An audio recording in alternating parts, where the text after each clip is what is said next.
Hello, everyone. Welcome inside the Red Earth Production Studios for another edition of YBMcast, powered by Game 7 Baseball, Game7Baseball.com. And we were out there this weekend. A lot of fun, right? It was, until Mother Nature. Yeah.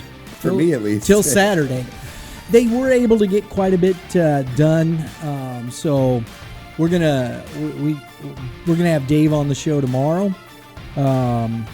He's still, I think, busy finishing up that's a big tournament. There's a lot, 105 teams. Right. There was some good baseball out there. We had a lot of fun with trivia, talking to kids. Mitch was out there. We were able to sit and chat baseball, watching baseball games. That was fun. It was definitely fun because obviously that game was going back and forth, and we had moments we had a chance to talk about just, when is the right time to, kind of pump the brakes a little bit, or should we pump the brakes? I thought that was a fun conversation. And always, when I have those talks with you, it's kind of I always reflect on our conversations when I leave. And so I got to thinking about some things and hopefully just trying to give people something to think about. And, things that I think are relevant to baseball and especially youth baseball. You have to give consideration to these things. Not everybody has the same opinion of things, and that's fine. I understand that. I'm not going to sit here and tell somebody, this is what you got to do. No. All we do is these, And how are we helping the kids get better? How are we helping them understand what true sportsmanship is? How do they understand how to compete? What's that competition level? What do we do and how do we do it? And I think those are things that are necessary. Yeah, the reflection that I took literally as I'm walking back to my vehicle after we got done with the show right there on the field, and we were talking about just, what is the right time to pump the brakes or whatever. I was reflecting, like, I'm 42 years old, and I'm walking back there, and I'm like, you know what? Life doesn't slow down for me. Like, no. It just keeps kicking me right in the teeth. So you have to counterpunch, and so I'm walking back down there, and I was like, maybe I actually really don't feel that way. I just, it's just when you get dejected kids, right. You don't want to hurt anybody's mental makeup. And so that's where my comments come from. But I'm like, you know what? They are 14. They are about to face high school standards. They are about to face, a lot of those boys are in GACs. I'm like, you know what?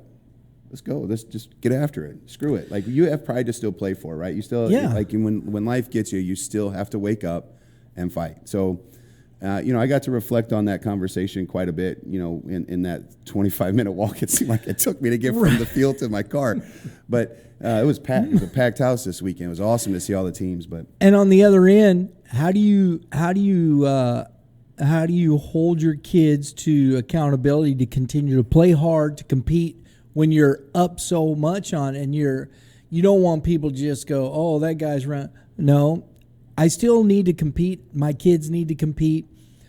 And I think that's where the coaches have to walk that fine line where you're not just pounding somebody to be pounding somebody. But if a team, as I said there, cannot stop you, then at some point that's on them, not you. Yeah. I've been a part of both sides of that field. I have too. Everybody has. Just this year, within the last month and a half. And so we were down 8 runs to start the second inning of a tournament that we finished second in a couple weeks ago. And we were down 8-0 in the second to bottom of the second inning. The score did not end up that way. Right. You know what I mean? And so we were on the other side of batting around 3 times in that lineup, and so we had scored 20 runs in that inning.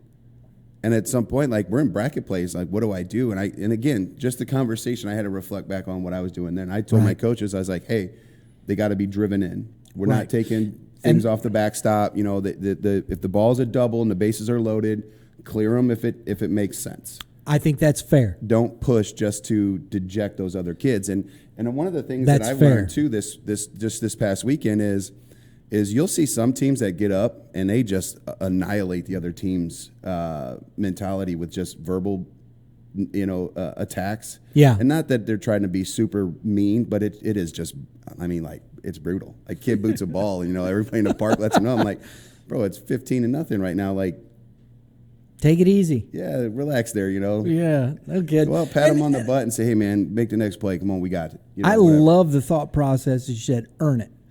Don't take something that based on an error that they've already done that enough. You know, you don't have to do that. Don't take that. Earn it. Yeah, if you're earning it, that's fair. Yeah, I think that's fair. We're not bat flipping, bases loaded walks up Right. 12 runs. Right. Exactly. Hey, and there's still some great stuff coming out. The World Series is over. It's kind of a culmination. It's July, but actually this weekend, one I think that's great, the Ron Walker Memorial Tournament. If you didn't know Ron Walker, he was a good dude. I umpired with Ron. He was a coach. And been around the area for a long time. Just a nice guy. And passed away tragically in a car accident. And, just last year. Was it last year, Justin, or a year before? I think it might have been the year before, yeah. And so Game 7, he worked a lot with Game 7. And so they have the Ron Walker Memorial Tournament. It's great to see there's a lot of teams in that. That's coming up this weekend. I think that'll be awesome. If you're not in, you're still looking there. 7U machine pitch, 9U, single A, double A. There's some couple slots left in those. But the rest, 10, 12, 13, 14, sold out. I think you guys. Nope. No, there's a good 14U group in this one. Basta, Mora from Gas House, Illinois Gators, Peril, I guess. JC Independent, Mineral Area, Blue Jays, Missouri Gators, Missouri Sticks, St. Louis Naturals twice, and the Tri-County Rebels out of Paducah, Kentucky. Yeah, you're seeing that, like, as you get into this season, there's a lot of wins there. A lot of nice little records. I mean, some are, a lot of those are 500 ball, but that just goes to tell you the parity, I think, that's in that 14-year age group. If I had to pick a winner right off the bat, I'm probably going Basta. Yeah. Just seeing what he has done. Well, the Missouri Sticks are in there, and they're a good team as well. So are they as deep? Missouri Sticks? Yeah. Yeah, they are. I haven't had a chance to play them yet this year, or even see them. I know that we've been in a tournament, but they've been on one side of a pool, or like when we played at Bridgeton, we were out at Peru Creek, so I didn't get to see them guys play. And I think that Naturals team is the same group that's kind of been finishing in the top two, isn't it? Usually I think so. Yeah. Was it Rogers Naturals team? Am I thinking the right team? Or is that Rogers is the Sticks? I have no idea. Rogers was Mo Gators. I'm way off. That's okay. You're welcome. And there's some high school stuff left going on. If I had a computer in front of me like the boss man does, I would have known this. The high school series going on. The G7 Midsummer for 9, 10, and 13U out at CNH. Then finishing off with the Game 7 I-70 showdown. So 15, 16U right there. And you got the I-70 showdown at Ozzy's. So there's a lot of fun stuff. We're finishing up our top award. We're going to be announcing that. We'll get some information out to the parents here. A lot of fun stuff, but we're going to talk about a conversation today. Take a few minutes. Tryout day. It's tryout time. And to me, I think it's kind of crazy personally. But see, everybody's trying to get the one leg up on everybody else. And I think tryouts, I think as a group, we shouldn't do them till August, personally. There was this, so I've been coaching softball. I know this is a baseball program, but I've been coaching softball since 08, 07-ish. And one of the things is they used to have these, this was before it populated on Facebook, right? And so moderators of these forums would not allow any tryouts to be released before a certain date. So you could not advertise your tryout. Now, whether or not you may have had one privately or one-on-ones, you had word-of-mouth stuff, that I can't, if you bought a newspaper thing or whatever. Sure. But they really, these forums really just kind of put a nix on trying to do these, in July when you still had 3 or 4 tournaments a team being played. Those are the things that kind of irk me a little bit is, why are we having tryouts when we still have teams? that we're trying to coach? Like, is it second suggesting weekend in July, for crying out loud. Are we suggesting that we've given up on 3 or 4 kids that need to be turned over? You need to make some adjustments on your team. Why are you giving up on those kids? And I'm part of this process too, right? I mean, right. I obviously have a team. We have a 17. I'm actually coaching a 17U team and 15U team next year, and here I am trying to figure out what's the best scenario. And for me, it's like, listen, at the end of the day, I want kids who want to play for me. So if you want to reach out to me, we can have one-on-ones. I haven't even posted tryouts. I mean, I have them on my website, but we probably won't have a actual tryout except for 9U baseball.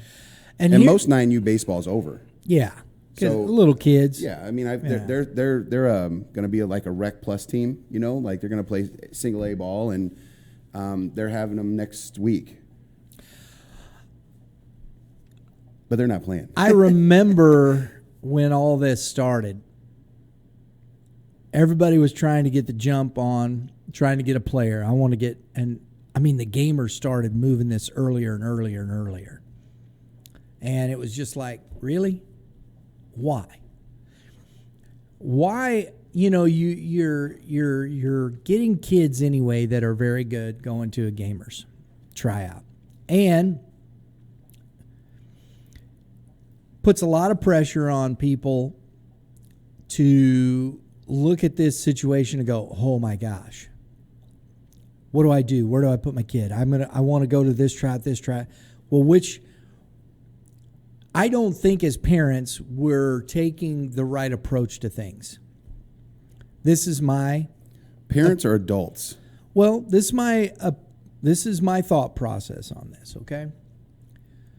I think parents should take the opportunity as it comes down to it to evaluate why the game is being played. Talk to your child. Sit down, have a discussion. Why are we playing? Where are we going? What do we want to do? What do we want to accomplish? Other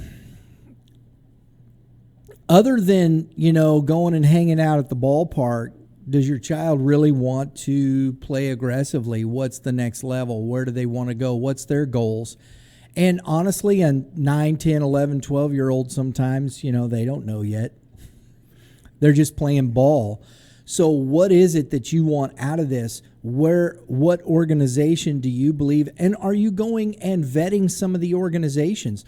Go and sit down and have a conversation with the organization itself. Will they even talk to you? But I think if you really want to put yourself in that position, have a conversation. Where's the coach? What's the coach's name? What's your thought process on all this? Where are we going? What do you want to do? But see, we're just scrambling to get to a tryout because it's like July 9th, and like, oh my gosh, we just finished the tournament. Is he ready? Oh my gosh, I want to get him on the team, and it's just this chaotic mess. I agree. I'm part of this problem solution. I'm part of the whole thing, right? This what is the right move to make? Some teams are done. Yeah. Some teams have folded. Yes. So there's a lot of kids available. So what are they doing? They're just going around to people that they trust if they have friends playing on a team, right? Mm-hmm. I have people contacting me, it's not their fault. They're contacting me, but I'm like, I cannot tell you a decision until my season's done. I don't want to have any of that come back on my guy. Like that might be a kid that we might cut. But the reason, and it's nothing to the athlete that's coming to me.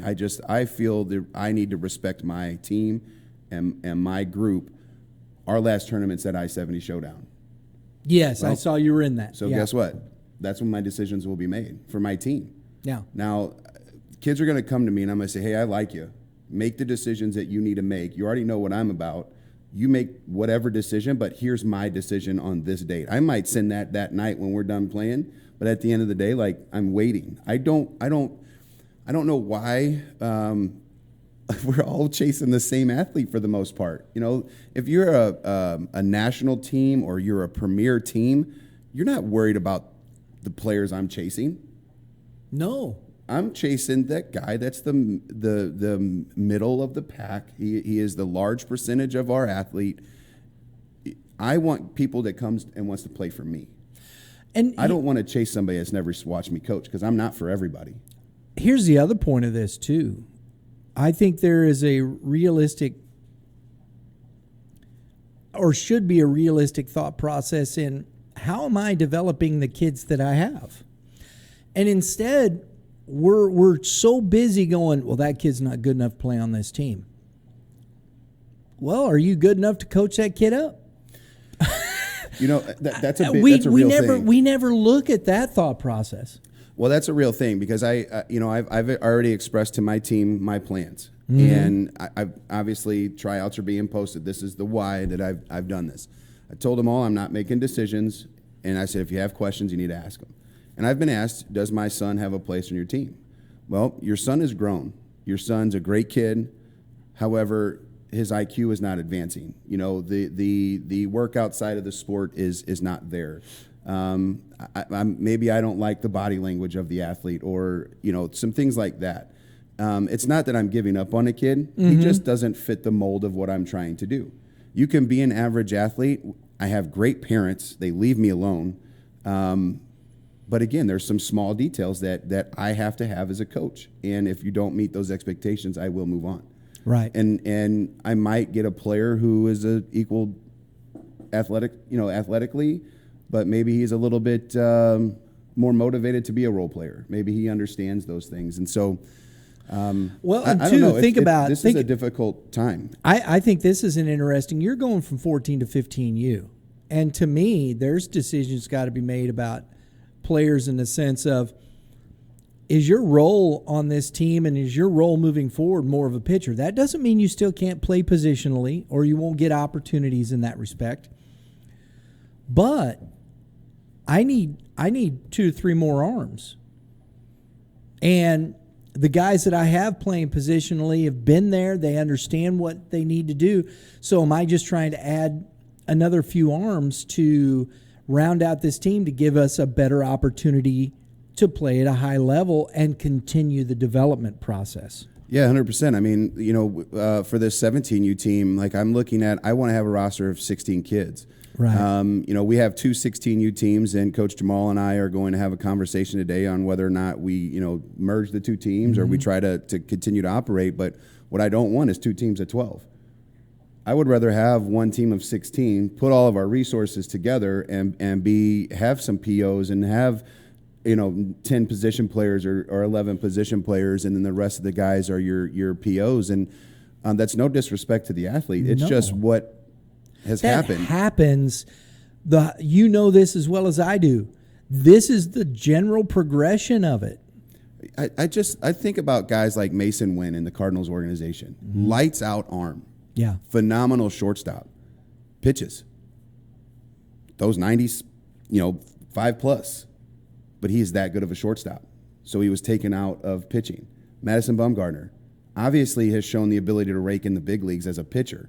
At some point, he was dropping bombs in high school. Right. You know what I mean? And all of a sudden, one day, he's like, you're going to get to college, and you're going to do nothing but pitch. Isn't it? Well, you see the kid from CBC, Matt Vierling. Didn't Matt Vierling, wasn't he a pitcher? Yeah. In high school? That was what I remember watching him pitch at Timberland. He's playing third base for the Phillies. Yeah, well, look at Hunter Green from the Cincinnati Reds. Shortstop. He's in the big leagues throwing 100. This is and I'm not trying to compare 14s to that or 15-year-olds, but at some point these role. Things, yes. And so what does that mean, and where does that take you to? If you're not hitting, I mean, you got to really understand something if you're talking about high-level guys. I mean, you're talking Power 5. These guys are coming off hitting 400 in high school or better. And that's where you're looking at Power 5 dudes. So what's your role? Are you pumping 88 to 90? Can you hit 90? Where are you at within these things? And having these conversations as parents, understanding these things, are we really bringing this conversation with the parents? No, because we are always told parents are the problem. Parents are not the problem. Some parents are a problem, and there are some coaches that are a problem, and there's some organizations that are problems. You can say that just about anything. I don't care. That's just the facts. But that doesn't mean it's all bad. It's a matter of there's maybe a couple, honestly, when we're out watching baseball, in a general thought process and just in a general rule, people are pretty nice. And people aren't getting kooky. They're not. You get the dad that's, hey, get your arms up, and stuff like that. Right? It happens. Dads open mouths and our stupid falls out sometimes. We've all been victims to that because we want our children to succeed.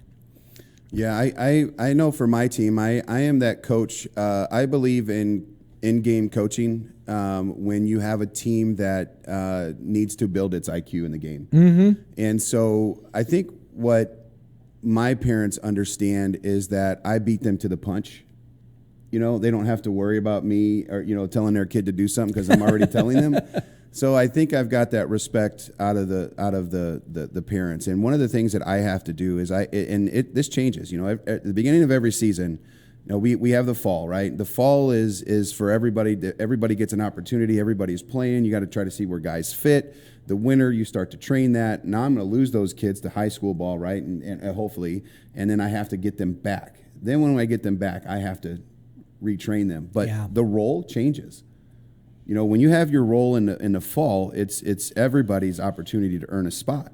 Then once you get through the winter, you're starting to see spots start to adapt, solidify, right? So if a kid can hit and he's fast, he's working his tail off. He might be your top half of the lineup. The other guys are going to slowly follow short. If they're not showing up to your training, if they're not showing up to extra reps, you'll know that. If they don't make the high school team, what are they doing when they don't make the high school team? Are they coming to still work out? Are they getting plans? Are they building a plan? I don't do that. If I have a high school kid that doesn't make a team, I don't go to him and say, what are we doing? You come to me because that's your work ethic. It's not my job, right? It's your job. I know that's my team. Hold him accountable. But when he doesn't do these things and he comes and plays for me and he sits the bench, he's got to know the why. Yeah. And that sometimes has changed. Right. If a kid's out because of an injury, so a kid gets a chance to play, but the next weekend that kid's back and he doesn't get to play anymore, well, why?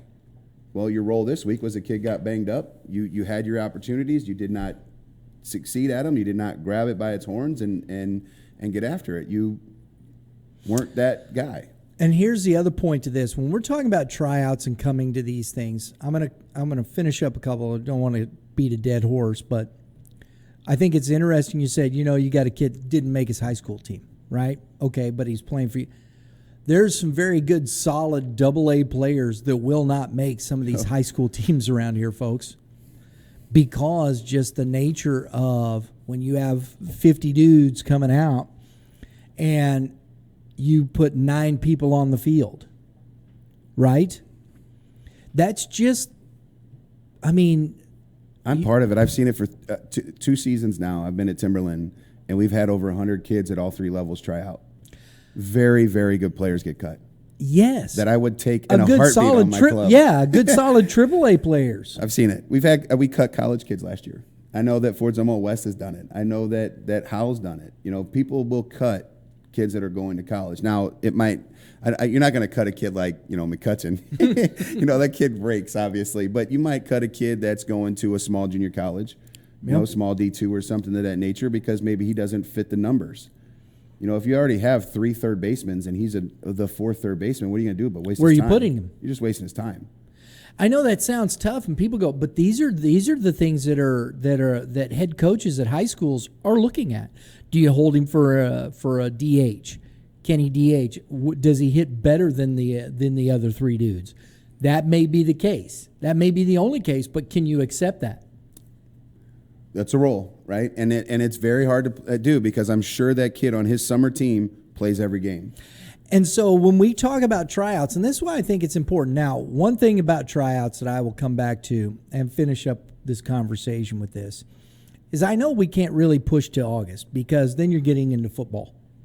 Definitely at the high school levels. Right. When the kids are going 14, 15s. Well, even I guess at the youth level, they still play middle school football. Yeah, you're talking middle pee-wee, and you're getting into football. So, but can we push it? Can we leave it alone till the third week? I saw him being posted in June. Yeah, I mean, I think that's silly, especially when you're not even finished. At least get past 4th of July before we start talking tryouts and things. I think it should be personally the third week in. And will organizations get together and go, look, guys, we're chasing. I doubt it, but we're all chasing the same players. Blah blah blah blah blah. Whatever the case may be. Do I think it's going to happen? No. I would love to see it happen. I'd love to see. You're talking about July 22nd, 24th in that area. Tryouts then. Why not? Yeah, you're wrapping up your seasons anyways. I mean, you see the showdown is the last one here, and it may be a little bit too late. But obviously, it's still a solid turnout for that weekend. So, yeah. Again, for me, the tryout piece, I don't want turnover because every time we have turnover, you have to rebuild your culture, and it takes time to build, and I don't want those pieces. And so if I'm chasing 3 or 4 kids, I'm not even trying to have a full organizational tryout.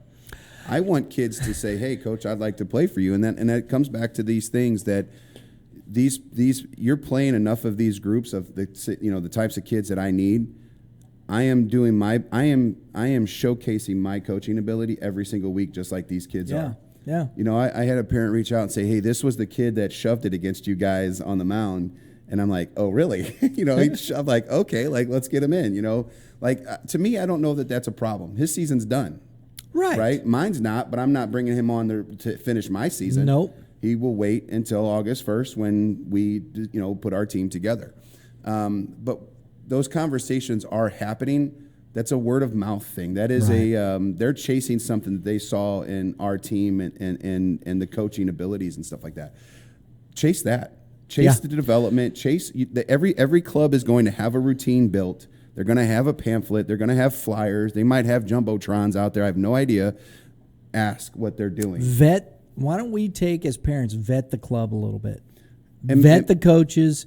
Vet the process to where you feel comfortable that you're going to put your child in that, and then trust the folks, and don't be the parent that starts screaming and hollering. Well, you said you're going to. No, if you vetted, if you did things the right way, you should be able to trust those guys to, here's my son, appreciate you. Just keep me posted. If I have a question, please answer it. And I think that's fair. Then the coach shouldn't just go, no, never talk to me again. No, that's the parent. Keep the parent involved as a coach. This should be a two-way street, parent-coach working together for the development, for the betterment of the athlete. I had this is random here, and I know we're trying to cut this short here, but I had a parent reach out to me about the 17U team, and they have a kid that we cut, and I called them and explained to them, why we cut him, That parent was not mad at me.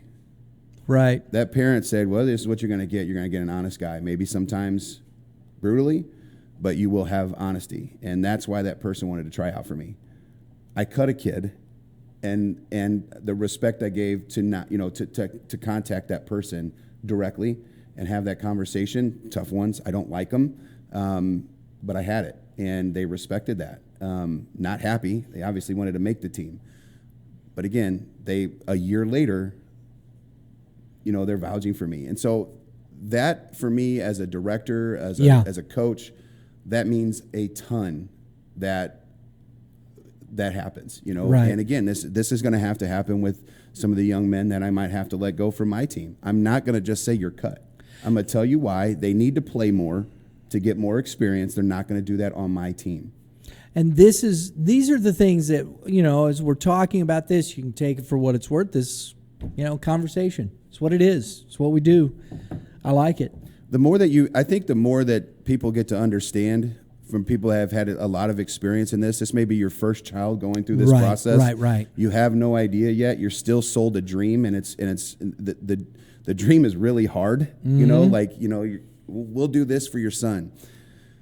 AA kids might mature, and you might have a dude that needs to get moved up, but you're not going to move your whole team up for one kid. Let the kid go do what he's got to do on a national team or play at this top level. Let him go get that guy, let that team, if he is that level. But you as a coach, stick to your group. Don't leave your group hanging. And don't be that coach that gets upset if you have a dude that needs to leave. Yeah. Send him. Like, if you got a kid that's outgrown your team, send him. Yes. Because you are only doing a disservice. And for me, what is my goal? I have AA kids. Do they want to play college baseball? They do right now. Where do they think they're going to go? Right. I got 14-year-old kids that don't know what drop third strikes are. And, he's telling me he wants to play at a big school. I'm like, buddy, you need to know what a drop third strike with a runner at first base, less than 2 outs. You don't have to throw the ball. Right. He's like, I didn't know that. Well, you're not going to go to a Power 5 like that. And I don't say those things. They watch the show, but I'm not going to say it to the kid like that, because I obviously don't want to deject him. But at the end of the day, pay attention to the sport. If you want to be a Power 5 kid, you better watch a lot of Power 5 baseball. Yeah. Or Power 2 See now. what I don't know if there is a Power 5 anymore. Is there? The SEC is gaining Big Ten teams and Big 12, I don't know. It's all a disaster UCLA in my opinion. Freaking USC is going to the Big 12, Big 10 or Big 10, whatever it is. Why? Big 12. We don't have. There is a Big 12. That's Texas. Is what it used to be that group, right? Oklahoma and all that. That's the Big 12. I want to join. Used to be the Big 8. I want to join the Purple 8. In Evansville? That's the Aces. I have no idea, man. I'm Aces. just making stuff up. Well, there is the Purple Aces up there in Evansville. No. I'm talking about a conference, the Purple 8. Make it up. Because it's a party. As SpongeBob said, it's a party when you're purple. Prince liked purple. He was a good musician. Weird. We went, whoo! Yeah, way left. Best of luck to all those people in tryouts. But I agree with you. At the end of the day, pay attention to the program, pay attention to the coach, ask the necessary questions. I will say, as a director, don't put timetables on these kids. I think that's a lot of some of maybe the quickness to make some of these decisions is, hey, you got 24 hours to make a decision. But we move on. Yeah. But, I guess I could see the opportunity as a director. But if a parent has vetted that, I understand those things, but see, again, that's why all season. That's why it should wait till at least into July. Don't do this in June. I'm just saying, my opinion. Will they listen? Probably not. But nonetheless, parents, take the time to do what you do. Take care of those things. And then if it's a program that that's where you wanted to go and the coach says, hey, it's 24 hours, then it's not really a hard decision. That's where we wanted to go. We talked this. We know this. We know what's going to happen. We have an understanding. This is where we wanted to go. And then if it lives up to that, you're in great shape. Right? Yeah, I think as you talk through this too, just trying to listen to you here in this conversation, at some point you already had the decision you were leaving. Probably. If you left another team and went to a track, yeah. So at that point, if you're halfway through the season, you don't like the staff, you don't like what's going on, you don't like the decision you made. Obviously, I'm happy that you stuck it out and you didn't quit. That's a good thing. But at that point, that's when you start your research. Yes. So it doesn't happen when you're showing up at the tryout and then you're going to ask a million questions. Nope, have a conversation, and don't badmouth other people. Just find out, hey, I got some questions. Oh, that's if you a huge guys red are doing flag to begin with. Yeah, don't be bagging on folks. Just go find out your information. Yeah, if you reach out to me and say, I hated this other coach because they did this or they didn't do that, and I'm like, you have no idea that man's life. He's probably hiding things from you so that he doesn't involve you in his personal relationships. Maybe he got divorced. I'm not saying that that's a reason to not have a practice or something. Right, I'm just, you have no idea what a person might be going through at any given moment. So give them some slack. So if you come at me with this coach was this, that, and the other, I'm like, well, that's a red flag for me because that's all they're going to do to me.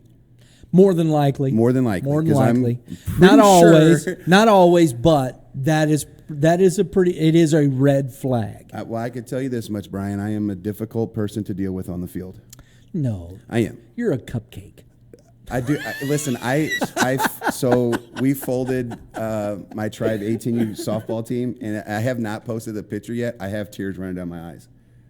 So this is a team that we started 6 years ago, and I have a couple girls that have played with me the whole entire time. I thought it would just be like easy, like we had all come to the decision a couple days prior, like this is it. We're not competitive. We're not, people are hurt, people are going out of town. We just can't get our full team there. We're like, let's just cancel the season. And as soon as our last game was over, like we played very well, and I was like, this is it. And I was like, shoot, there it went. And I'm thinking to myself, like, am I gonna do that on a baseball field? Like, you don't cry in baseball. There's no crying in baseball. I'm like, but I probably will, because I'm going to make decisions on a couple young men that are good kids. You're a cupcake. I do care. I do have a passion, though, for the game to be played the right way. There's nothing wrong with that, man. And it should be. These are things you can take what we say with a grain of salt. You can think about it, do that. That's why we talk. This is what this is about, perspective. And we try to bring it. We try and engage in the conversation. These are things that we think about. We talk about, we have our opinions about. So there you go, folks. We hope it helps you, right? Yeah, absolutely. Helps me. I think these conversations might help me some more, because it just, again, hearing you, just reflecting again, going, you have more experience than I do. And so just having that has been big for me. Going back to having the conversation of using your words. Mm-hmm. If you can find a way to adapt to a kid without using foul language and stuff like that. Here's something I think that would be interesting to do. If you have the opportunity, you have a kid at a camp, you go to the high school camp, whether it be whatever the case may be, can you ask Coach Perkins set up a time? If you're going to Francis Howell, if you're going to Zumwalt East, if you're going to Zumwalt West, if you're going to Howell Central, if you're going to Howell, if you're going to Timberland, Winsville, St. Charles West, whatnot. You see the coach. Coach, can I talk to you? I mean, my son is this. You saw him. What's the best? What would you recommend? What these guys, honestly, because if they're coming up in their program, I'm telling you. They want you. Oh, yeah. That's right. Yeah. And what's cool about that is it does challenge the coach. Yes. To be honest. Right. And that's tough to do at times, because you don't want to hurt a 14-year-old kid's dreams or whatever. A 10-year-old. Well, I was talking about the small camps. I got you. Well, those are over. I think they GAC are, but I'm telling you. But we're talking about youth baseball. True. Fair enough. You have a 10-year-old. You have a 9-year-old, 10, 11, 12-year-old going to these camps. Yeah, those are easy. Hey, you need to work on your arm. Get your arm stronger. Play long. Well, but Coach, we're looking at this. Where'd you see that? What are we doing? Talk to the head baseball coach. Those guys have been through it. They have kids that have been through it. There's experience there. That's a great point to take a moment, because that kid's going to be playing. That's one of the goals right there, should be to play high school baseball. Because as we said earlier, there's kids on these some of these bigger schools.